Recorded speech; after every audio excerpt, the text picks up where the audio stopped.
नमस्कार फ्रेंड्स दोस्तों, आज हम करेंगे एमपी पुलिस का इम्पोर्टेंट जीके का सेशन, जिसमें कि आपके एग्जाम से संबंधित जितने भी इम्पोर्टेंट क्वेश्चन पूछे जाते हैं उनका डिटेल में अध्ययन करेंगे।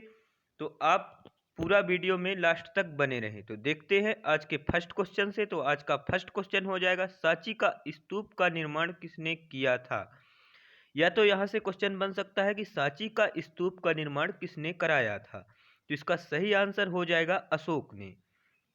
तो सांची का स्तूप का निर्माण किसने कराया था, तो अशोक ने कराया था। तो अशोक से इंपॉर्टेंट क्वेश्चन जो कि हिस्ट्री से पूछा गया था ये क्वेश्चन, तो हिस्ट्री अशोक से आपके एग्जाम में बनता है कि सांची का स्तूप, तो लेकिन अशोक किसका पुत्र था। अगर पूछा जाए अशोक किसका पुत्र था, तो अशोक किसका पुत्र था, बिंदुसार का, जिसके पिता का क्या नाम था, बिंदुसार। इसके बाद अशोक से नेक्स्ट क्वेश्चन पूछा जाता है कि अशोक ने बुद्ध धर्म के प्रचार के लिए अपने पुत्र महेंद्र और तथा पुत्री संघमित्रा, पुत्री का क्या नाम था, संघमित्रा को कहाँ भेजा था, तो कहाँ भेजा था, श्रीलंका में। तो आपको यहाँ से इंपॉर्टेंट क्वेश्चन याद रखना है कि श्रीलंका में भेजा था। और कलिंग युद्ध के बाद अशोक ने मतलब बहुत ज़्यादा रक्त बह जाने के कारण अशोक ने बौद्ध धर्म को अपनाया था। लास्ट में कौन सा धर्म अपना लिया था, बौद्ध धर्म अपना लिया था। और एक क्वेश्चन यहाँ से अशोक से ये पूछा जाता है कि देवा नाम प्री से किसको जाना जाता है। तो अशोक को किस नाम से जाना जाता है, देवा नाम प्री के नाम से। तो आपके एग्जाम से में अशोक से इतना ही क्वेश्चन पूछा जाएगा। इसके बाद देखते हैं नेक्स्ट क्वेश्चन। तो नेक्स्ट क्वेश्चन है, 2017 में भारतीय स्टेट बैंक एसबीआई के साथ कितने सहयोगी बैंकों का विलय हुआ। तो एसबीआई में कितने सहयोगी बैंकों का विलय हुआ, तो इसका सही आंसर हो जाएगा 5 सहयोगी बैंकों का विलय हुआ। कितने सहयोगी बैंकों का विलय हुआ, तो 5 सहयोगी बैंकों का विलय हुआ। इसके बाद अगर स्टेट बैंक से प्रमुख क्वेश्चन की बात करें तो स्टेट बैंक की स्थापना कब हुई थी, तो स्टेट बैंक की स्थापना हुई थी 1 जुलाई 1955 को, 1 जुलाई 1955 को। इसके बाद बात करें कि स्टेट बैंक के चेयरमैन, चेयरमैन कौन है, तो दिनेश कुमार खारा। तो दिनेश खारा, तो आपको याद रखना है कि दिनेश कुमार खारा इस समय क्या है, इसके चेयरमैन हैं। तो आपसे यहाँ से स्टेट बैंक से इतना क्वेश्चन याद रखना है। इसके बाद बात करते हैं नेक्स्ट क्वेश्चन की। तो नेक्स्ट क्वेश्चन है, पशु के लिए एक ब्लड बैंक लॉन्च करने वाला पहला राज्य कौन बन गया है। तो पशु के लिए ब्लड बैंक लॉन्च करने वाला कौन सा राज्य बना है, तो ये करंट अफेयर्स से क्वेश्चन है। तो ये इसका सही आंसर हो जाएगा उड़ीसा। उड़ीसा आपको याद रखना है, उड़ीसा। तो उड़ीसा के सीएम हो जाएंगे, सीएम कौन हो जाएंगे, नवीन पटनायक। और गवर्नर कौन हो जाएंगे, तो उड़ीसा के गवर्नर हो जाएंगे गणेशी लाल। तो गणेशी लाल हो जाएंगे उड़ीसा के गवर्नर। इसके बाद उड़ीसा से आपके एग्जाम में क्वेश्चन पूछा जाता है कि ब्लैक पगोड़ा सन टेम्पल, जिसको कहते हैं कोणार्क सूर्य मंदिर, तो कोणार्क सूर्य मंदिर कहाँ स्थित है और जिसको किस नाम से जाना जाता है, ब्लैक पगोड़ा सन टेम्पल। तो ये कहाँ स्थित है, उड़ीसा में स्थित है। इसके बाद क्वेश्चन पूछा जाता है उड़ीसा से कि व्हीलर द्वीप, मतलब व्हीलर द्वीप जिसका नाम बदल के क्या कर दिया गया है, जो कि मिसाइल लॉन्चिंग पैड है। तो आपको याद रखना है कि व्हीलर द्वीप कौन सी पैड है, तो मिसाइल लॉन्चिंग पैड है, जिसका नाम बदल कर क्या कर दिया गया है, एपीजे अब्दुल कलाम द्वीप। तो आपको यहाँ से याद रखना है कि व्हीलर द्वीप का नाम बदलकर एपीजे अब्दुल कलाम का द्वीप रख दिया गया है। इसके बाद स्टेडियम से पूछा जाता है, तो कलिंगा स्टेडियम कहाँ स्थित है। तो कलिंगा स्टेडियम आपको याद रखना है कि कलिंगा स्टेडियम उड़ीसा में स्थित है। इसके बाद नेक्स्ट क्वेश्चन पूछा जाता है आपसे उड़ीसा से कि बाराबत्ती स्टेडियम कहाँ है। तो बाराबत्ती स्टेडियम भी हो जाएगा उड़ीसा में। इसके बाद बात करते हैं, अगर सबसे बड़ा बांध की बात कर दें तो उड़ीसा में, उड़ीसा का जानते हैं कि सबसे बड़ा डैम जो होता है महानदी पर बना है। जो कहाँ है, कौन सी नदी पर बना है, महानदी पर बना है। इसके बाद बात करते हैं अगले क्वेश्चन की। तो अगला क्वेश्चन हो जाएगा, पोखरण में पहले नाभिकीय विस्फोट के साथ निम्नलिखित में से कौन से वैज्ञानिक संबंधित थे। तो जो पोखरण है, पोखरण वन, जिसमें कि नाभिकीय विस्फोट हुआ था, फर्स्ट नाभिकीय विस्फोट, जिससे कौन से वैज्ञानिक संबंधित थे। तो ऑप्शन दिया गया है सतीश धवन, राजा रमन्ना, विक्रम साराभाई, एस भटनागर। तो इसका सही आंसर हो जाएगा राजा रमन्ना। तो कौन से वैज्ञानिक संबंधित थे, राजा रमन्ना। इसके बाद बात कर लेते हैं, अगर पोखरण वन की बात करें तो पोखरण 1 कब किया गया था? तो 1974 में किया गया था। कब किया गया था? 1974 में। इस समय भारत की प्राइम मिनिस्टर कौन थी? तो इस समय भारत की प्राइम मिनिस्टर थी इंदिरा गांधी।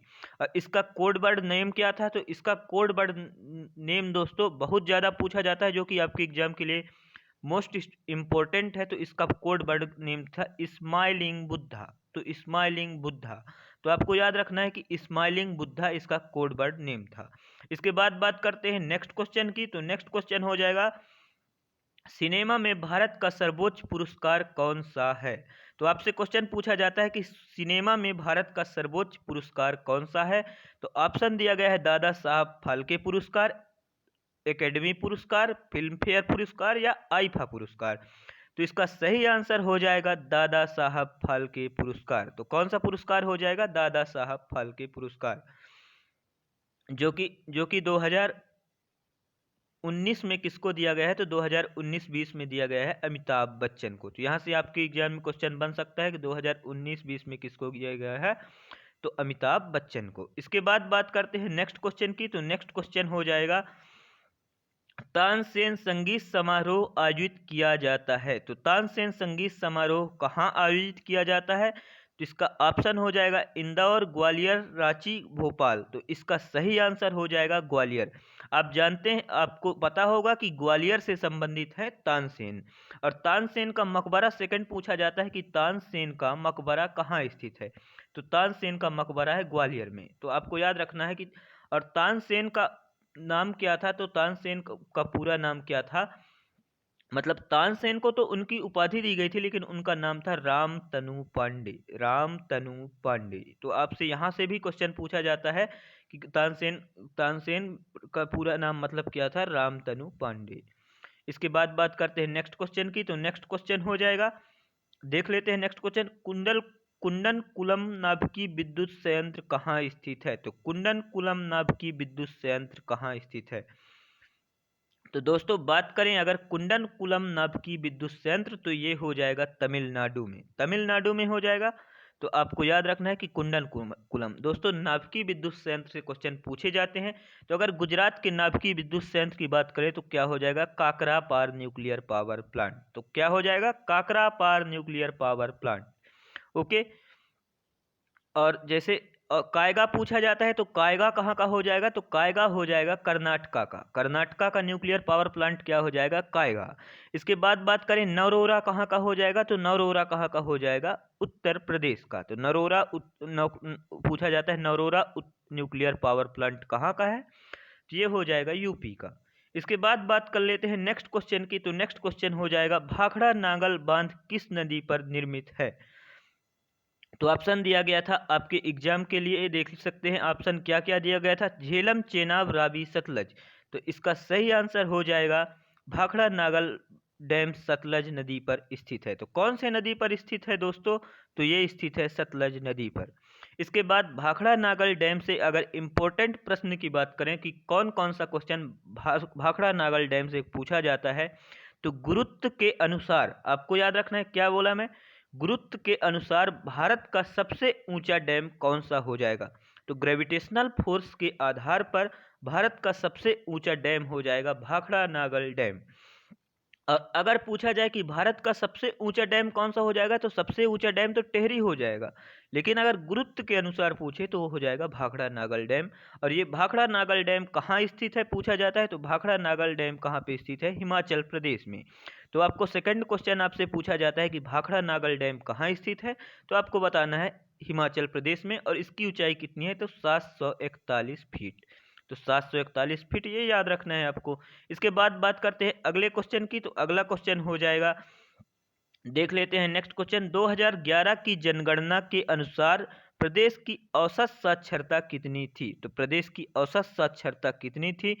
तो दोस्तों इसमें मेरे को कन्फ्यूजन है, तो आप देख सकते हैं, क्योंकि मैं मतलब कहीं पे कुछ दूसरा लिखा है, बुक में कुछ दूसरा लिखा है, तो आप इसको सर्च कर सकते हैं। वैसे अगर बात करें तो इसका, अगर आप गूगल में देखेंगे तो 17.60 दिखाता है, जिसमें पुरुष साक्षरता दिखाता है 18.5% और महिला साक्षरता दिखाता है 16.0%। तो इसको आप देख लीजिएगा थोड़ी। इसके बाद बात करते हैं विश्वनाथ आनंद के लिए प्रसिद्ध खिलाड़ी हैं। तो विश्वनाथ आनंद किसके लिए एक प्रसिद्ध खिलाड़ी है? तो विश्वनाथ आनंद या तो एक मतलब किस गेम से संबंधित है, ये भी हो सकता है। तो इसका सही आंसर हो जाएगा चेस, जिसको हिंदी में क्या कहते हैं? शतरंज कहते हैं। तो इसके बाद हो जाएगा, क्या हो जाएगा? विश्वनाथ आनंद किससे संबंधित है? चेस से संबंधित है। इसके बाद देख लेते हैं नेक्स्ट क्वेश्चन। तो नेक्स्ट क्वेश्चन देख लेते हैं, मालवा क्षेत्र सबसे महत्वपूर्ण शहर कौन सा है? तो मालवा क्षेत्र का सबसे महत्वपूर्ण शहर कौन सा है? इंदौर और उज्जैन। कौन कौन सा शहर महत्वपूर्ण है? इंदौर और उज्जैन। तो आपको यहाँ से ये याद रखना है कि मालवा का सबसे प्रमुख शहर कौन सा है? इंदौर और उज्जैन। और अगर पूछा जाता है कि इंदौर भारत की मतलब मध्य प्रदेश की संगीत राजधानी मानी जाती है, और जो हो अगर मध्य प्रदेश से बात करें तो मध्य प्रदेश का हाई कोर्ट कहाँ है? तो मध्य प्रदेश का हाई कोर्ट कहाँ है? जबलपुर में है। इसके बाद बात करते हैं नेक्स्ट क्वेश्चन की। तो नेक्स्ट क्वेश्चन हो जाएगा, राज्यपाल का कार्यकाल कितना होता है? तो एक तो बात करें राज्यपाल के कार्यकाल की, तो राज्यपाल का कार्यकाल राष्ट्रपति के प्रसाद पर्यंत होता है, या तो हो जाएगा 5 साल। तो इसमें ऑप्शन दिया गया है 5 साल, तो इसका सही आंसर हो जाएगा 5 साल। तो राज्यपाल का कार्यकाल कितना होता है? तो राज्यपाल का कार्यकाल होता है 5 साल। इसके बाद राज्यपाल से इंपॉर्टेंट क्वेश्चन और जो भी बन सकते हैं हम इस वीडियो में देखते हैं।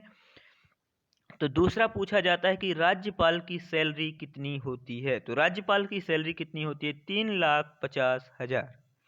इसके बाद नेक्स्ट, अगर पूछा जाए कि राज्यपाल का कौन से अनुच्छेद में दिया गया है? तो राज्यपाल कौन से अनुच्छेद में दिया गया है? अनुच्छेद मतलब देखिए, अगर राष्ट्रपति, यहाँ से दो क्वेश्चन बनता है कि राष्ट्रपति के आपातकालीन शक्तियां से क्वेश्चन बनता है, और राष्ट्रपति किस अनुच्छेद में दिए गए क्वेश्चन बनता है। तो अगर पूछे राष्ट्रपति कौन से अनुच्छेद में दिया गया है, तो राष्ट्रपति कौन से अनुच्छेद में दिया गया है? अनुच्छेद 52 में। इसके बाद बात करें राष्ट्रपति की आपातकालीन शक्तियां की बात करें, तो अनुच्छेद 352 में दिया गया है। तो अनुच्छेद 352 में कौन सा आपातकाल लगता है? राष्ट्रीय आपातकाल। इसके बाद आता है अनुच्छेद 356, जिसको आप राष्ट्रपति शासन के नाम से जानते हैं। तो इसके बाद ये जो होता है राष्ट्रपति शासन। इसके बाद अनुच्छेद 360 आता है। तो अनुच्छेद 360 को किस नाम से जाना जाता है? वित्तीय आपातकाल के नाम से।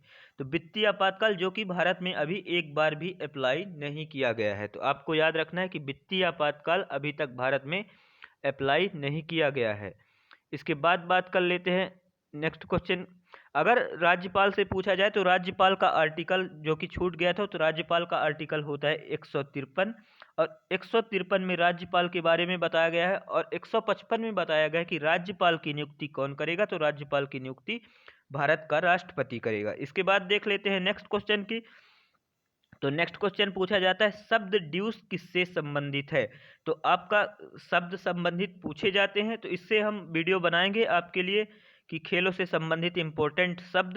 तो इसका सही ऑप्शन हो जाएगा क्रिकेट, हॉकी, फुटबॉल, टेनिस। तो इसका सही आंसर हो जाएगा टेनिस। तो किससे संबंधित होता है? टेनिस से संबंधित होता है। देख लेते हैं आगे नेक्स्ट क्वेश्चन। तो नेक्स्ट क्वेश्चन हो जाएगा, होम रूल लीग की स्थापना किसके द्वारा की गई थी? तो होम रूल लीग की स्थापना किसके द्वारा की गई थी? ऑप्शन में दिया गया है Bal Gangadhar Tilak, P S. Mehta, S N. Banerjee, Annie Besant. तो इसका सही आंसर हो जाएगा एनी बेसेंट। तो एनी बेसेंट से आपके एग्जाम में पूछा जाता है कि एनी बेसेंट किस देश की थी? तो एनी बेसेंट किस देश की थी? आयरलैंड से। कहाँ की थी? आयरलैंड से। और आयरलैंड से इंपॉर्टेंट क्वेश्चन पूछा जाता है कि जो हमारे संविधान के पार्ट 4 भाग 4 में क्या दिया गया है? तो भाग 4 में दिया गया है डीपीएसपी। क्या दिया गया है? डीपीएसपी। तो डीपीएसपी कहाँ से लिया गया है? तो डीपीएसपी लिया गया है आयरलैंड से। तो आपको यहाँ से इंपॉर्टेंट क्वेश्चन है जो कि आपको याद रखना है कि आयरलैंड से लिया गया है। और होम रूल लीग की स्थापना कब की गई थी? अगर पूछा जाए तो होम रूल लीग की स्थापना कब की गई थी? 1916 में। तो आपको यहाँ से इंपॉर्टेंट ये क्वेश्चन याद रखना है कि मध्य और थियोसॉफिकल सोसाइटी की स्थापना किसने की थी? अगर ये पूछ ले तो इसमें भी हो जाएगा एनी बेसेंट। तो एनी बेसेंट से आपको इतना क्वेश्चन याद रखना है। इसके बाद बात करते हैं नेक्स्ट क्वेश्चन की। तो पहला गैर अमेरिकी times person of the year किसे चुना गया था? तो कौन बना था पहला गैर अमेरिकी times person of the year? तो इसका सही आंसर हो जाएगा महात्मा गांधी। तो महात्मा गांधी का जन्म हुआ था 2 अक्टूबर 1869, जो कि गुजरात में हुआ था, पोरबंदर शहर में।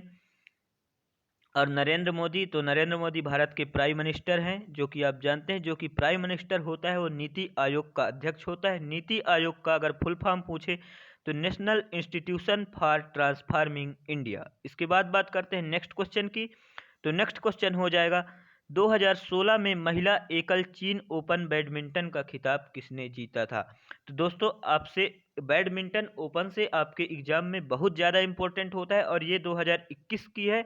तो हम 2021 से इम्पोर्टेंट क्वेश्चन की बात करेंगे। अगर बात कर लेते हैं 2016 में कौन जीती थी, तो इंडियन जीती थी, इसलिए आपके लिए मतलब स्टैटिक जीके का पार्ट हो जाता है, तो अभी भी आपके एग्जाम में आ सकता है।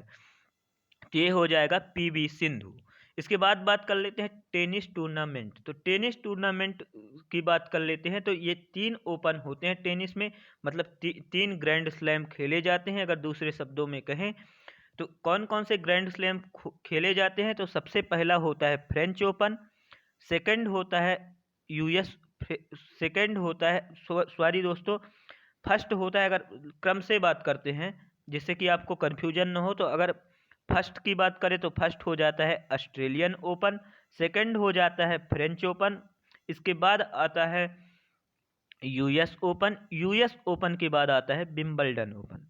तो आपसे यहाँ से अगर क्रम से पूछे तो सबसे पहले कौन सा हो जाएगा? Australian open, French open, US open और विंबलडन ओपन। तो ये अगर क्रम से लगाने को देगा तो क्रम ऐसा होता है कुछ। इसके बाद बात करें कि सबसे पुराना ग्रैंड स्लैम कौन सा है? तो सबसे पुराना ग्रैंड स्लैम ओल्ड की बात करेगा तो ओल्ड क्या हो जाएगा? Wimbledon open. जो विंबलडन ओपन है वो सबसे पुराना है, ओल्ड है। तो आपको यहाँ से ये क्वेश्चन पूछता है। और इसके बाद इसके कोर्ट से इंपॉर्टेंट क्वेश्चन पूछा जाता है कि ये कौन कौन से कोर्ट में खेले जाते हैं। तो देख लेते हैं इसके कोर्ट से। तो ये ऑस्ट्रेलियन ओपन और विंबलडन ओपन ये कौन से कोर्ट में खेले जाते हैं? हार्ड कोर्ट में। तो आपको यहाँ से याद रखना है कि ऑस्ट्रेलियन ओपन और विंबलडन ओपन हार्ड कोर्ट में खेले जाते हैं। इसके बाद अगर बात करें कि और क्या क्वेश्चन बनता है इससे, तो और देख लेते हैं और क्या क्या क्वेश्चन बन सकता है। तो फ्रेंच ओपन कौन से कोर्ट पर खेला जाता है? तो फ्रेंच ओपन कौन से कोर्ट पर खेला जाता है? क्ले कोर्ट पर। क्ले जिसको कहते हैं सॉइल कोर्ट या मिट्टी का कोर्ट दे तो आपको कंफ्यूज नहीं होना है। इसके बाद पूछा जाता है यूएस ओपन किस कोर्ट में खेला जाता है? तो यूएस ओपन ग्रास कोर्ट में खेला जाता है। ग्रास कोर्ट या घास कोर्ट, इसको घास कोर्ट भी कह सकते हैं। अगर यहाँ से और इम्पोर्टेंट क्वेश्चन देखें, क्योंकि ये आपके एग्जाम में टेनिस ग्रैंड स्लैम इम्पोर्टेंट होता है, तो और देख लेते हैं यहाँ से क्या इम्पोर्टेंट क्वेश्चन बन सकता है आपके लिए। तो पूछा जाएगा कि ऑस्ट्रेलियन ओपन 2019-20 के लिए कौन जीता? तो ऑस्ट्रेलियन ओपन 2020 के लिए कौन जीती हैं? तो अगर देखो, वुमेन सिंगल और मेन सिंगल, आपको 2 चीज़ याद रखना है कि महिला एकल और पुरुष एकल, महिला एकल और पुरुष एकल। तो महिला एकल में कौन सी जीती हैं? Sofia Kenin. तो इस महिला एकल से कौन जीती हैं? Sofia Kenin. और पुरुष एकल में कौन जीता है? नोवाक जोकोविच, जो कहाँ के हैं? सर्बिया के हैं। इसके बाद बात करें अगर फ्रेंच ओपन कौन कौन जीता है, तो फ्रेंच ओपन में भी बात कर लेते हैं। तो फ्रेंच ओपन महिला एकल और पुरुष एकल। तो महिला एकल कौन जीती है? तो महिला एकल जीती है ईगा स्वितेक। और पुरुष एकल में कौन जीता है? Rafael Nadal. तो आपको याद रखना है राफेल नडाल। इसके बाद देख लेते हैं नेक्स्ट क्वेश्चन। तो मतलब और क्या पूछा जाता है? तो विंबलडन ओपन सबसे ज़्यादा दोस्तों आपके एग्जाम के लिए विंबलडन ओपन है, क्योंकि विंबलडन ओपन आपको सिंपली याद रखना है, कुछ याद नहीं रखना है कि विंबलडन ओपन रद्द कर दिया गया है। तो पूछा जाएगा कौन सा ग्रैंड स्लैम रद्द कर दिया गया है? तो विंबलडन ओपन रद्द कर दिया गया है। देख लेते हैं नेक्स्ट क्वेश्चन। तो अगला क्वेश्चन देखते हैं ग्वालियर में पैदा हुए प्रसिद्ध सरोद वादक कौन थे? तो अमजद अली खान, पंडित रविशंकर, पंडित जयसराज, पंडित रविशंकर शुक्ला। तो इसका सही आंसर हो जाएगा अमजद अली खान, जो कि सरोद वादक थे, जो कि ग्वालियर घराने में पैदा हुए थे। इसके बाद बात करते हैं नेक्स्ट क्वेश्चन की। तो नेक्स्ट क्वेश्चन हो जाएगा 2016 में समुद्र के असाधारण शीर्ष के लिए अंतर्राष्ट्रीय समुद्री संगठन पुरस्कार प्रदान किया गया था। तो दोस्तों ये 2016 का करंट अफेयर्स है, लेकिन आपके एग्जाम के लिए मोस्ट इम्पोर्टेंट हो सकता है क्योंकि ये स्टैटिक जीके का पार्ट है। क्यों स्टैटिक जीके का पार्ट है? क्योंकि ये जो है ये क्वेश्चन जो कि भारतीय जीते थे, तो यहाँ से इम्पोर्टेंट क्वेश्चन बन जाता है। तो ये देख लेते हैं इसका सही आंसर क्या हो जाएगा। तो इसका सही आंसर हो जाएगा कप्तान उर्वशी राणा, कप्तान राधिका मेनन, लेफ्टिनेंट लालजी। तो इसका सही आंसर हो जाएगा राधिका मेनन, कैप्टन राधिका मेनन। तो इसका सही आंसर हो जाएगा कैप्टन राधिका मेनन। और 2020 के लिए बात कर सॉरी दोस्तों, तो यहाँ से इतना ही क्वेश्चन बनता है। इसके बाद बात कर लेते हैं नेक्स्ट क्वेश्चन की। तो नेक्स्ट क्वेश्चन हो जाए उच्चतम न्यायालय के मूल अधिकार क्षेत्र शामिल हैं। तो उच्चतम न्यायालय के मूल अधिकार क्षेत्र में शामिल कौन कौन सी हैं? तो भारतीय संघ की विभिन्न इकाइयों के बीच विवाद। तो इसका सही आंसर हो जाएगा भारतीय संघ की विभिन्न इकाइयों के बीच विवाद। इसके बाद अगर क्वेश्चन बने आपसे कि भारत में, जैसे ये भी पूछ लिया जाता है कि उच्चतम न्यायालय के बीच विवाद में शामिल है, तो ये पूछ लिया जाएगा। दूसरा आगे बात करते हैं इससे इम्पोर्टेंट क्वेश्चन की। तो और देख लेते हैं और क्या क्वेश्चन पूछा गया था। तो भारतीय जिन्हें रमन मैग्सेसे पुरस्कार 2016 से सम्मानित किया गया था, तो इसका नाम क्या था? तो इसका नाम आप देख सकते हैं बेजवाड़ा विल्सन, जो कि आपसे नया पूछा जाएगा। तो नया 2020 का तो रद्द कर दिया गया कोरोना वायरस के कारण, लेकिन 2019 का पूछा जा सकता है। तो ये रवीश कुमार जो कि एनडीटीवी के जर्नलिस्ट हैं। इसके बाद अगर देखें नेक्स्ट क्वेश्चन, तो नेक्स्ट बात कर लेते हैं दोस्तों, जो कि हमारा जो कि छूट गया था। तो अपन बात किए थे कि इम्पोर्टेंट आर्टिकल पूछा जाता है। तो इम्पोर्टेंट आर्टिकल देख लेते हैं। तो संविधान, तो भारत का मतलब मौलिक अधिकार क्या होता है, जिसको इंग्लिश में क्या कहते हैं? Fundamental of rights. तो मौलिक अधिकार संविधान के कौन भाग 3 में दिया गया है? कौन से भाग में दिया गया है? तो भाग 3 में, जो कि आपके सभी एग्जाम के लिए इम्पोर्टेंट है। तो भाग 3 में दिया गया है। इसके बाद बात करते हैं कि कहाँ से कहाँ तक दिया गया था। तो अनुच्छेद 16 से 35 तक दिया गया है।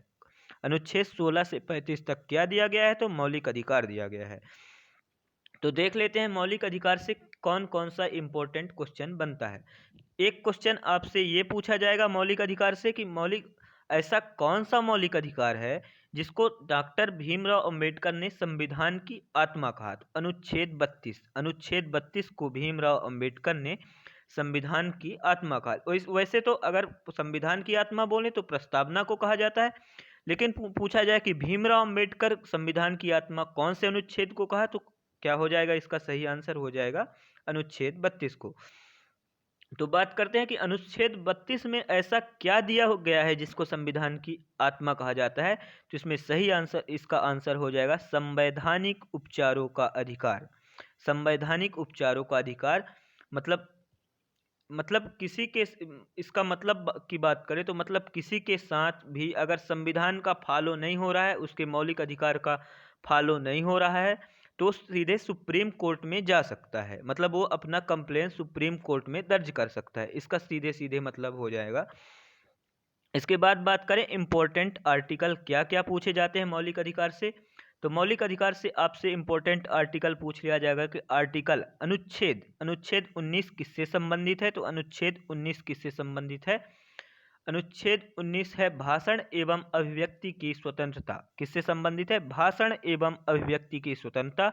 और अनुच्छेद 17 पूछा जाता है। अनुच्छेद 17 में है अस्पृश्यता का अंत, मतलब छुआछूत की बात करें या अस्पृश्यता की बात करें तो यह अनुच्छेद 17 में है। और अनुच्छेद 18 में पूछा जाता है, यहाँ से क्वेश्चन बनता है। तो अनुच्छेद 18 में दिया गया है उपाधियों का अंत। तो और एक तो क्वेश्चन बनता है आपके मतलब इसमें आया था कि रमन मैग्सेसे पुरस्कार। तो रमन मैग्सेसे पुरस्कार जो कि मनीला फिलीपींस में दिया जाता है। कहाँ दिया जाता है? मनीला फिलीपींस में। और यहाँ से क्वेश्चन पूछा है एशिया का नोबेल पुरस्कार किसे कहा जाता है? तो एशिया का नोबेल पुरस्कार किसे कहा जाता है? रमन मैग्सेसे अवार्ड को। रमन मैग्सेसे अवार्ड को क्या कहा जाता है? एशिया का नोबेल पुरस्कार। तो थैंक यू दोस्तों, अगर आपको वीडियो पसंद आई हो तो लाइक करो, शेयर करो, सब्सक्राइब करो। जय हिंद।